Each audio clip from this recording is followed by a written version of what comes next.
It's safe to say after the last few weeks that it's not going to be an easy task to beat Arizona on Friday night. You are Locked On Kansas State, your daily podcast on the Kansas State Wildcats, part of the Locked On Podcast Network, your team every day. Yes, welcome on into Locked On Kansas State, your daily Kansas State Wildcats podcast. I'm your host, Christian Rao, and thank you so much for making Locked On Kansas State your first listen every single day. Welcome back to my everydayers. We're going to dive into Arizona as the game is on Friday night. It's going to be a doozy, late one, Fox Network. It's going to be a really good game, hopefully, for Kansas State, but it's not going to be the same game that it was last year, a 31-7 final. At least maybe, hopefully it is, but I don't think it's going to be, and that's all thanks to the changes on both sides of these programs. We're going to dive into how you stop Noah Fifita. He's having a way better season already than what was expected of him last year, kind of showing those flashes now. And then we're going to flip it around, talk about the offensive statements that must be done on the Kansas State side. Then we're going to end this episode talking about the offensive line. How can they improve? And some numbers that just don't look good. And of course, a couple updates here to wrap this one up. Hit that subscribe button as we are looking to build this channel every single day, bringing you Kansas State Wildcats coverage like no one else.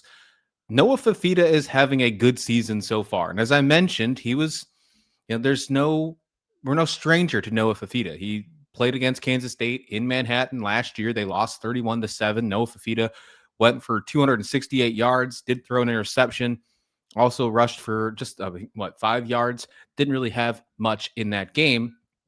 And they only wound up putting 7 on the board, and that happened in the first quarter. It was an easy Kansas State win in week 3 of the season last year. I don't think that's going to be the same this year. Noah Fifita looks a lot different. Now, they haven't really played the greatest of competition. They played Hawaii. They won 40-6. They played Weber State. They won 48-3. But if you're putting it into context, Kansas State just almost lost to North Dakota. They did lose to Army. Neither time did they put up 40 points. And so far, the Arizona defense, which is something we're going to get to in segment 2, has only allowed 9 points this entire season. So that's something that obviously has been a major upgrade on the team. But looking at Noah Fifita, and I think that's a major thing that you have to pay attention to. Yeah, although he had a rough 2024, and you thought he's going to be really good with Tatura McMillan being his number one wide receiver, them guys being like best friends, kind of like the Jace Brown, Avery Johnson connection, him being now the top wide receiver for the Carolina Panthers organization in the NFL, going drafted in the first round.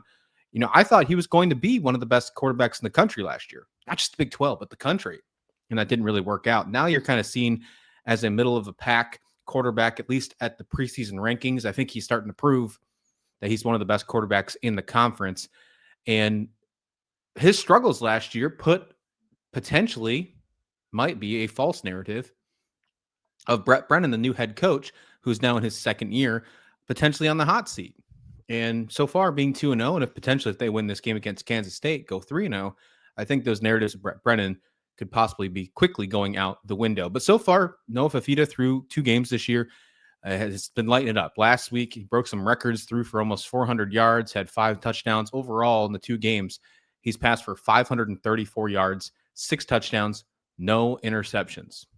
Very impressive stuff by Noah Fifita. And this is something that you really do need to pay attention to. I think you need to be a little bit worried if you're the Kansas State defense, because the secondary hasn't been great in these first 3 games, especially the last 2 games when you think it should be a very easy walk-through win against North Dakota, against Army. You should be able to protect the pass because they don't throw the ball a lot when you're thinking the service academies. But when they did, it didn't really work out. Zason Rich didn't have the greatest of games, hasn't been the greatest of corners so far. And I'm really only pointing him out because he's the only true corner so far that has been solidified as either a CB1 or CB2 on this team. The second corner has kind of been a revolving door so far, but the fact that we didn't really see Donovan McIntosh last week, there's a lot of injuries that have been yet to be disclosed. And if we'll see them this Friday, we're going to talk about that in the third segment. But overall, there's just a lot of concerns on this defense. And can they step up and beat an Arizona team that has certainly been pretty hot so far this season? And then, of course, you have the narrative of Trace Spivey, who entered the transfer portal for Kansas State, goes to Arizona. He's an Arizona kid, I believe Chandler, Arizona, if I remember correctly. And he is with the Arizona Wildcats. He's got a few receptions so far this season. He's not their main target. He wouldn't have been the main target at Kansas State either. But he did meet with the media just on Wednesday and did have a couple comments, and dare I say, kind of took a shot at Kansas State's mindset. Now, sometimes there were some good things to say, and I can't hate Trace Spivey, so this is not a hate post whatsoever or a call out or a lead of the charge. But he did take a shot at his former team, and what he did say is that when the team saying that we're soft mentally, the energy just wasn't there, and if heads were down on the sidelines, if things weren't going right. And he also did say some positive things, like he had to grow up a lot being at Kansas State. He really liked his time here. But overall, kind of gives you a little bit of fuel to this whole narrative about Trace Spivey being on the team. A player that a lot of us wanted to keep, a player that would have been a great wide receiver 2 or 3 on this team. And of course, a wide receiver that is replacing him, Jared Bradley, will be injured and be out for multiple weeks in this game. So the defense has to step up. There's just no doubt in my mind, if they want to be in this game, let alone win the football game, they need to step up. And one plus side to this, after playing a team like Army heading into Arizona, the coaching staff on the other side doesn't really have great tape. And offensive coordinator Seth Doge for Arizona really called the Army game, quote, useless tape for him when preparing for this matchup. Army ran the triple option. That is nothing that Noah Fifita and the Arizona Wildcats run on offense. They're pretty spread. They do run the football and decently effective as well, but it's not the triple option. So you are basically throwing that tape away. Maybe you can pay attention to the Iowa State game, but that was a monsoon for the first half. And then, of course, the North Dakota games against an FCS opponent. That's probably the best tape you actually have, though, if you're Arizona prepping for this football game. So a lot of things that need to go right for Kansas State on the defensive side. Will it be done? That's the biggest question, indeed. But if the defense does their job, Avery Johnson and the offense have to do that too. Will Dylan Edwards be there? Who will take the spots and the reps for Jared Bradley at wide receiver? All that stuff and more. Let's dig into it next, right here on Locked On Kansas State. But first, this episode of Locked On Kansas State is brought to you by Mazda's moving the game forward. For those who will believe it or not, just about playing the game, it's about redefining it. These are the moments that do more than just put points on the board. They move crowds, move cultures, and keep moving the game forward. This week's moment that moved the game forward is Bryce Nuremberg's 99-yard kick return touchdown. Although it didn't win the football game, although it might have gassed the defense, it really did wonders for that special teams unit, something that we've been worried about all season long. So what you follow, what moves you, the unexpected is only the beginning. And just like there's more to every highlight, there's more to a Mazda vehicle. Mazda, move and be moved. Friday night, Arizona, Kansas State in Tucson, going to be a great game. But in order for it to be a great game, Avery Johnson's going to have to step up. And when I immediately look back at last season's game between Arizona and Kansas State in Manhattan, the first thing that comes to mind, the first thing that pops up, stares me right in the face, is Avery Johnson rushed for 110 yards. And let me tell you this, it wasn't on 3 rushing attempts. It wasn't on 3 rushing attempts that he only had against Army last week. No. It was 17 carries for 110 yards. He had a 26-yard rush as a long, average 6.5 yards per carry. If you want to excel against a defense who is mightily improved this year, and we're going to get to that in just a second, Avery Johnson needs to run the football, period. Needs to happen this week against Arizona on Friday night. We cannot have just 3 carries from Avery Johnson. It just can't happen. It just can't happen. You need to have at least 10 carries, and I'm hoping they reach up to that 17, 18 mark like they did last year against this game, where they won 31-7. Something's not working with this offense. You're 1-2 for a reason. And one of the things that you can point out is, sure, Dylan Edwards isn't healthy. He's not playing. Your running back 1's not ready to go. But something that worked last year, running Avery Johnson, got you to 7-1 at one point. Run Avery Johnson, period. Make it happen. 17 carries. Do I need to say it anymore? Do I need to write it on like a big piece of paper, stand on a roof, and just hold up the sign? Because I'll do it. I'll hold the sign up. Run Avery Johnson. Make it happen. Avery didn't need to pass it for a lot last year.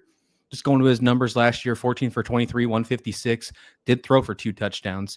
DJ Giddens was great. had just as many carries as Avery Johnson, 17 for 86 yards, did have a touchdown. And Dylan Edwards, remember, did take a punt return for a touchdown in this one as well. We don't know what Dylan Edwards' status is going to be.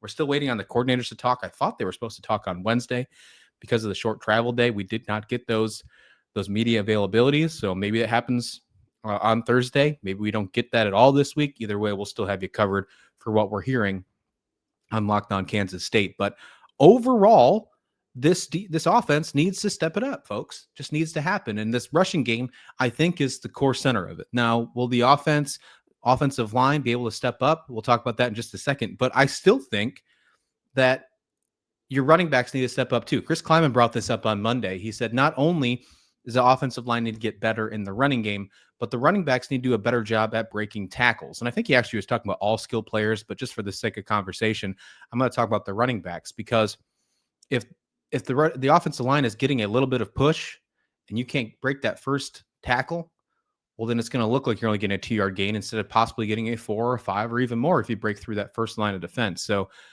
the more I look at it, and after I heard Chris Klieman kind of bring that up, it was more of like an aha moment. Maybe it's not all on the offensive line. I'm not taking anything away from them right now. I do think they're doing great on the pass protection. That run game does have to improve, but maybe there should be 2 fingers pointing, one at the running back saying, you got to be better. And then that offensive line saying, you got to push, you got to get a little bit more oomph against these teams that for service academies, right? That was an embarrassing loss last week against Army. Now you're playing a Big 12 opponent. Statistically, it doesn't matter because it's not going to be in the conference record when it's all said and done, because it is a non-conference game, the last of its kind between these two teams. These were scheduled before Arizona officially joined the Big 12. But you just got to get this win. You got to make it happen. Let's talk about this Arizona defense for just a second. Last year, it was atrocious. There was so many injuries. There was a reason why Brett Brennan was possibly thinking to be on the hot seat. It wasn't just Noah Fifita and his down play. They had to change coordinators. Last year, their total defense was ranked 105th in the country. They were 102nd in passing defense, 98th in rushing defense, 77th in turnovers gained, and 92nd in turnover margins. But this year, they are so much better across the board. Now, go ahead, I'm going to say they've only played Weber State and Hawaii, but just keep this in mind. Total defense, they're 23rd in the country. Passing defense, they're 30th in the country. Rushing defense, 36th. And then they're tied for first in turnover margin. They're putting up some turnovers. They're doing a good job doing that. And turnovers gained, they're tied for first as well. This defense has much improved, even though it might not seem that when you're looking at the opponents they've played. This will be their first true test. No matter what you think about Kansas State or not, this will be their first true test of the season. Can that defense still hold up and be true? That'll be a good question. I hope it's not the case. I hope Avery Johnson kind of proves that they're the defensive old and rushes 17 times on him for 110 yards and puts that back in his pocket and say, no, we're ready for Big 12 play. However, as of right now, I think this defense is something that you need to be a little worried about heading into the game on Friday night. It's only been 2 weeks, but the difference is straight up undeniable, dare I say. I mean, 2024 to 2025, going from 105th to 23rd, even though you only played Hawaii and Weber State. That's still a very impressive upgrade. And I give nods and some impressive respect to Arizona in this one. I really do. As we mentioned, we don't know the status of Dylan Edwards, still 50-50. We'll hear more about that hopefully soon. Lincoln Cure, though, we have heard that he will travel and suit up with the team for the 3rd week in a row. Will he get in? Will he be able to replace Jared Bradley in some of these spots? I truly hope so.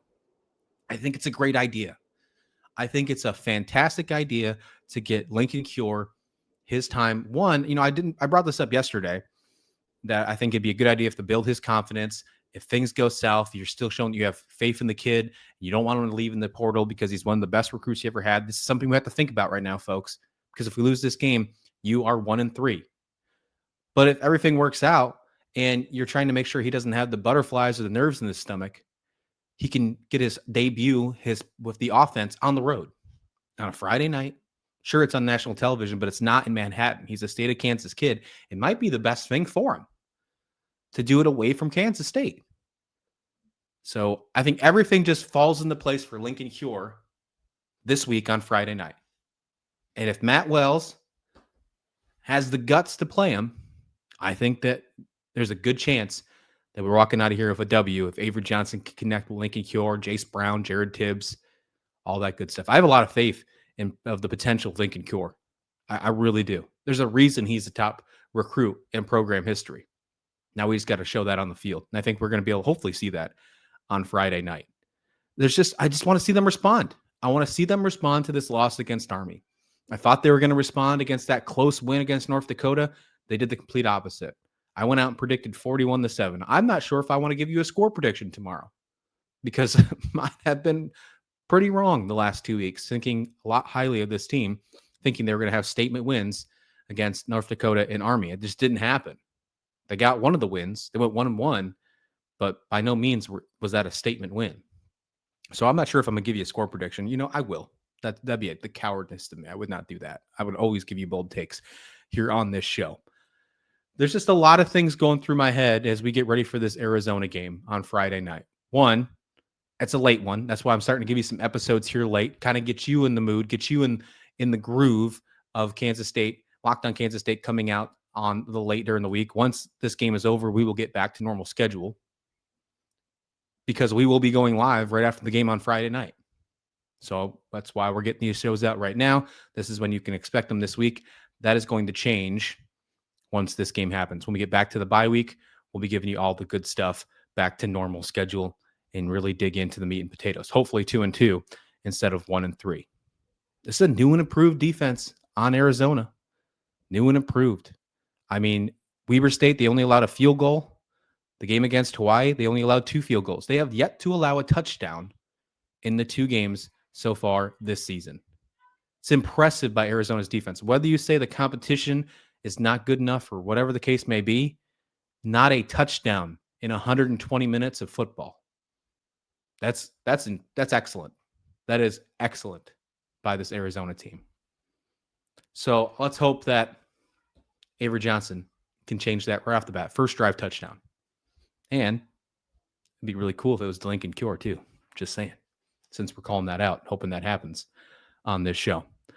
The offensive line, I want to get to that next, as well as some other injuries that we haven't heard of. There was a couple players that didn't play against Army, and I'm hoping that we find out their status very soon. Let's discuss that next as we wrap up this show right here on Locked On Kansas State.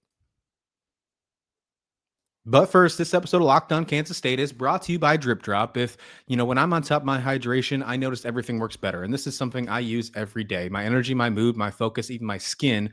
But getting enough fluids every day isn't always easy. That's why I personally love using Drip Drop. I enjoy the heck out of it, folks. Drip Drop is a doctor-developed and scientifically proven for fast hydration.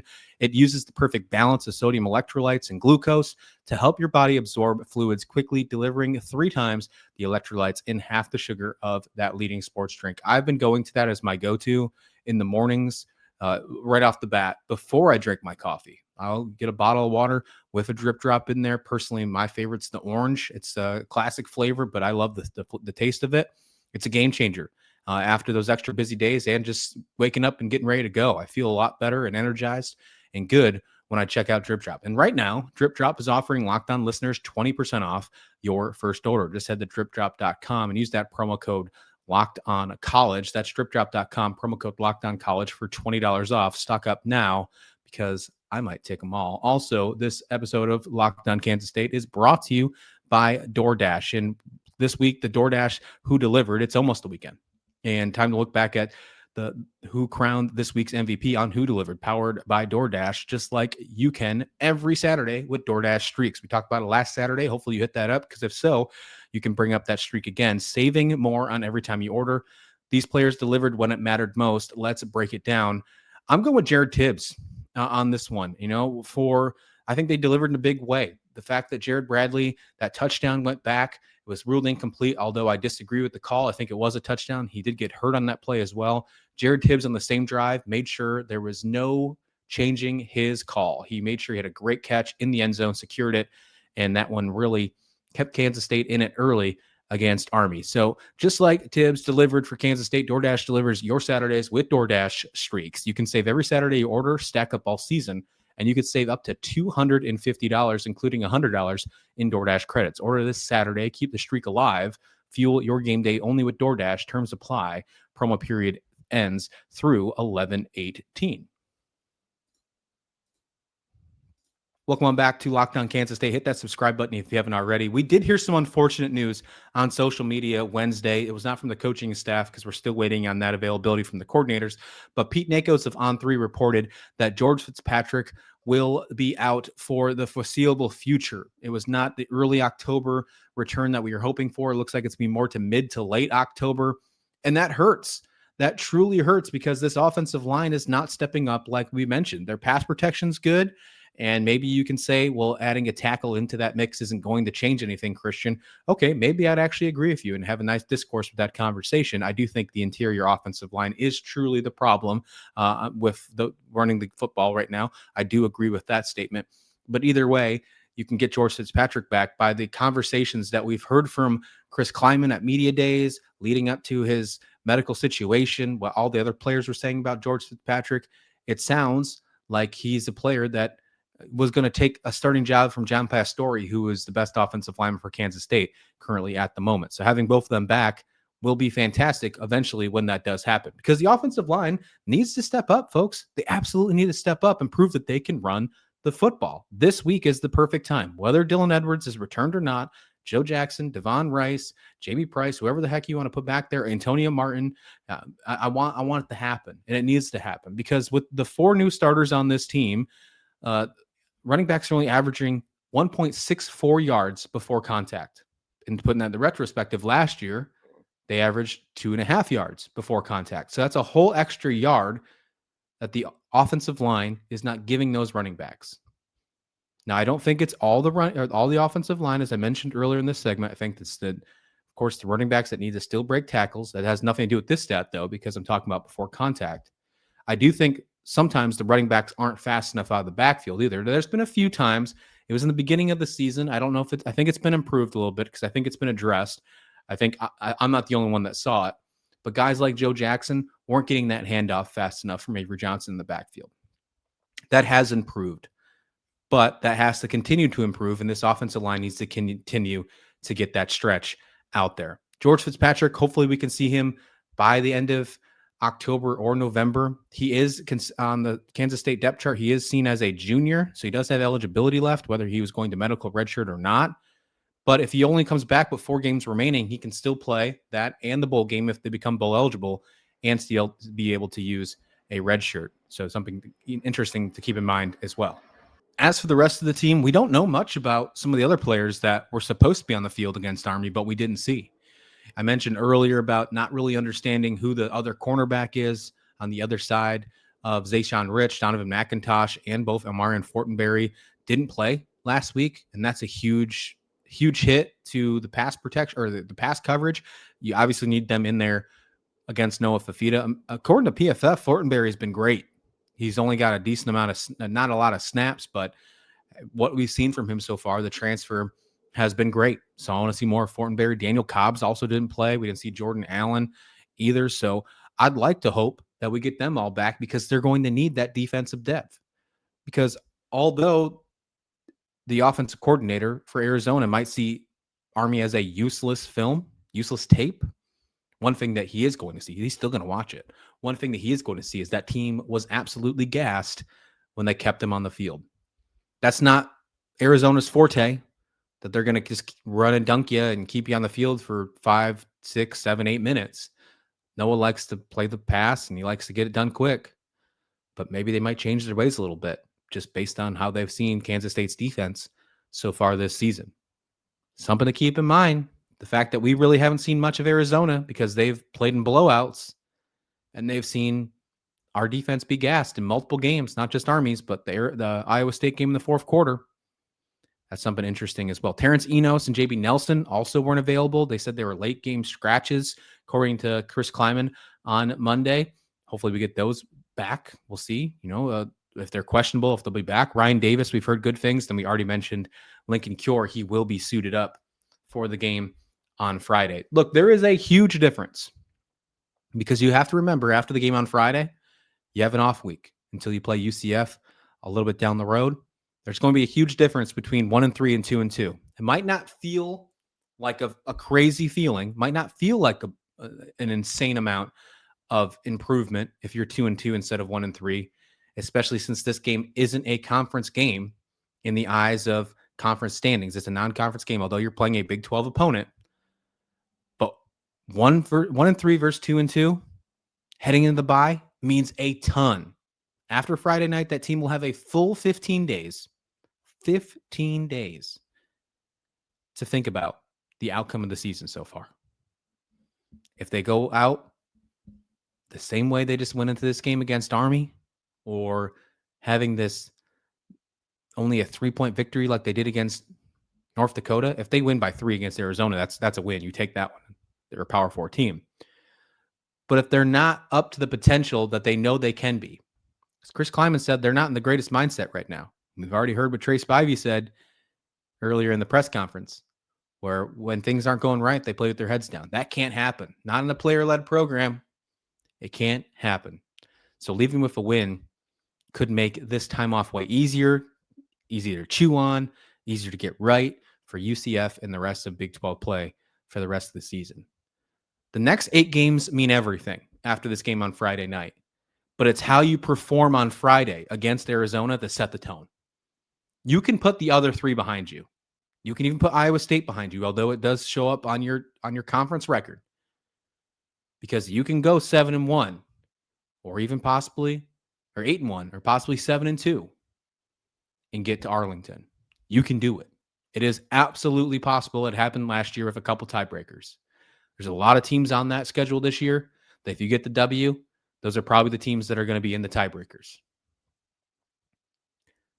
All those games you can put behind you.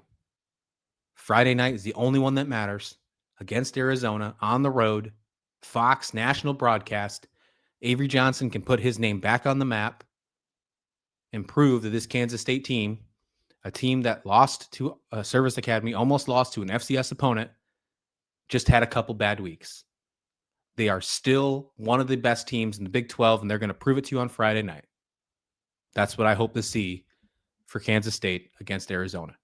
I'll give you my full predictions and more on Friday's episode. Tomorrow, we're going to dive into some more chat. Hopefully, we hear from the coordinators. We'll dive into that kind of conversation as well. If not, we have a whole bunch of other things we can discuss on this show. So please like the video. Please subscribe. And before you go, there's another big moment here for Locked On college football fans. And Locked On and Fire TV present college football kickoff through Ultimate College Football Weekly Preview.